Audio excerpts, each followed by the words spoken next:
Thanks for making the Locked On Ole Miss podcast your first listen every day. We're free and available wherever you get your podcast, including YouTube.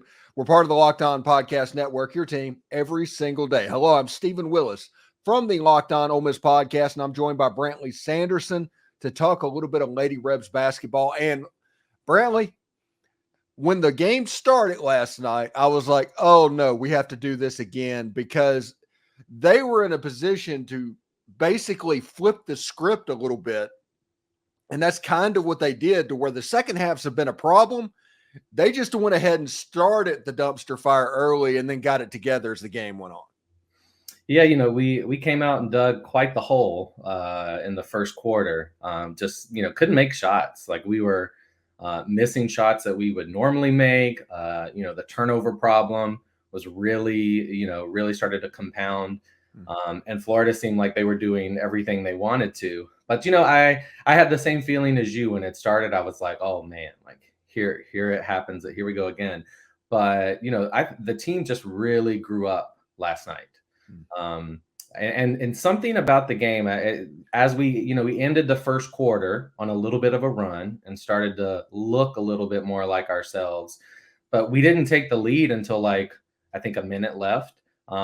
But I just had a feeling. I was like, we are gonna pull this out. I know Florida just seemed like they were having a lot, go right for them. But, when you look at kind of the fundamentals, we were playing good defense. We, killed them on the boards, and we hit our free throws. So I know if we do those things at the end of the game, we're going to have a chance to win. Yeah, and it has to be a nice feeling for Coach Yo and the Lady Rebels to realize they had nearly 30 turnovers in that basketball game. And if you can do that and win the game, I mean, that kind of shows the advantage they had on the boards, rebounding the basketball, where they just completely owned the situation. I think they won it by like 20 rebounds over the course of the day. And that's where the game was really won. But to have a game where everything's going wrong to begin with, turnovers are piling up, and you're still able to get back even if it's a minute left to go in the game. Mm-hmm. Because I always thought watching this game, it's like, if we get even, we're leaving. It's just getting over that hump. And they couldn't ever quite do it. But when they finally did it and got that lead, once it got in overtime, it was a completely one-sided game. Yeah. Yeah. I mean, it's been really cool to watch them, like you said, just win in a multitude of ways. They've won with their defense.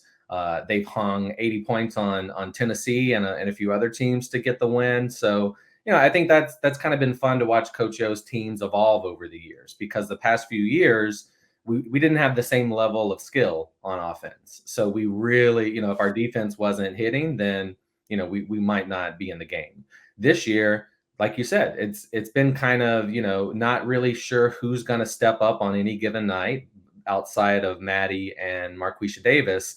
But yeah, I mean, if you look at the box score, I'm not sure if I looked at the box score, I would know who won. I don't think I've ever seen a team have more offensive rebounds than the other team had total rebounds. But Pat Summitt always said defense and rebounding. So I think if we continue to kind of hang our hat there on those games when, we're not hitting our shots and other things aren't going our way, defense travels. Rebounding, that's about toughness. And we see what happens when this team plays tough and imposes their defensive will on other teams. I was watching this game and I was like, okay, I'm going to sit down and I'm going to figure out who the most important player is on Ole Miss's team. Mm-hmm. Because like you said, it's different people that pop up, but who is the most important player? Who is the glue? And everybody would think about Madison Scott as potentially being the dominant player, Marquisha Davis, because of her scoring and all that. But honestly, I think the most important player on this team is Kennedy Todd Williams. Whenever she goes off the floor, there is a obvious difference of just the way the operation of the team works. Yeah, I mean, she's like you said, she's been the glue. She kind of does a little bit of everything. She had I think it took her a while to get settled into the system. She was she scored a lot of points at North Carolina. North Carolina, I think they went to the Sweet 16 last year. So she was on a great team. But it took her a while to just start hitting her shots and find her rhythm here. And now I really see her, as part of the big three. And we need that third consistent scorer because we pretty much know Madison and Marquisha are going to show up. Now, Madison played like an All-American last night, and I love watching her.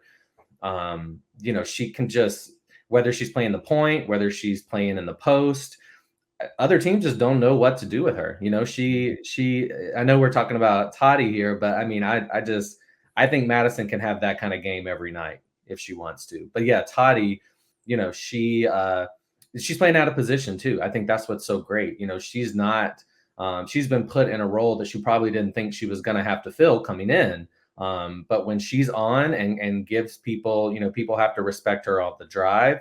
They got to respect her shot from the three. That opens up a lot, for the other players. And she's just a great team player as well. I don't think she cares whether she scores 2 points or 20 points. She just wants to win. And you know what you're going to get from her most nights. Yeah, and Ole Miss basketball in general should have a pretty fun weekend at the Pavilion this weekend as the men take on Missouri in a must-win game, which they should win. Don't think Missouri has a conference win this season, but the ladies, they get Mississippi State in the Pavilion, trying to avenge a loss earlier in the season. How do you think this game's going to go? How important is this game for the Lady Rebs? What should people expect? I was thinking about this earlier. I can't remember a state game where that had this much significance for both teams. There's also, I don't think, been a time when both programs were doing really well at the same time. So, just for a multitude of reasons, we're tied with them. I think we're tied with them in Tennessee for third in the SEC right now. So obviously, trying to get in the top four to get that double bye, this game is going to go a long way in determining who gets that. But also just momentum and recruiting. And, they've got a second-year coach who's really done a good job of bringing them back. And they're just a good team. They have a lot of weapons. They've got a couple of pros. So it's just going to be a good game. I mean, we really, really need to pack that place out. And I think the key is showing up, again, defense and rebounding. They are really, really strong. I mean, they got weapons all around, but they're really strong in the post. And the last time we played them, their post player, I think she had 20 plus points. So we got to do a better job containing them there and not letting their guards get hot on the perimeter. But again, defense, if we rebound the way that we have been rebounding, then, I feel really good about our chances because that translates into so many other things. It's all about toughness. It's all about grit. It's all about hard work. And when we're doing that, again, I think we're always going to put ourselves in a position to win.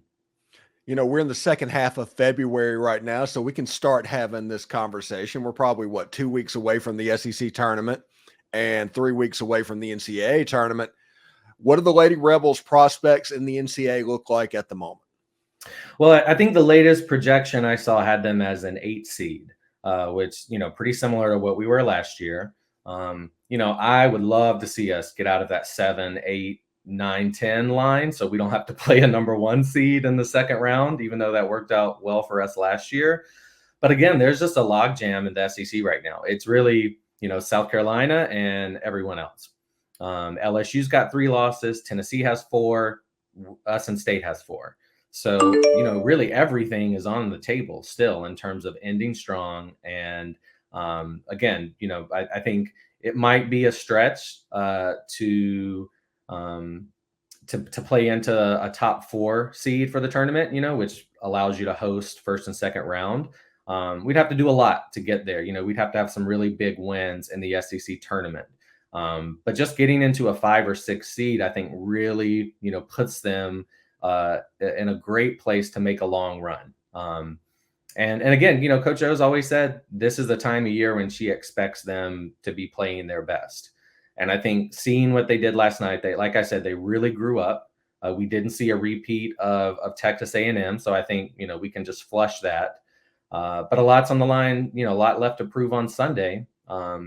And I'm really excited.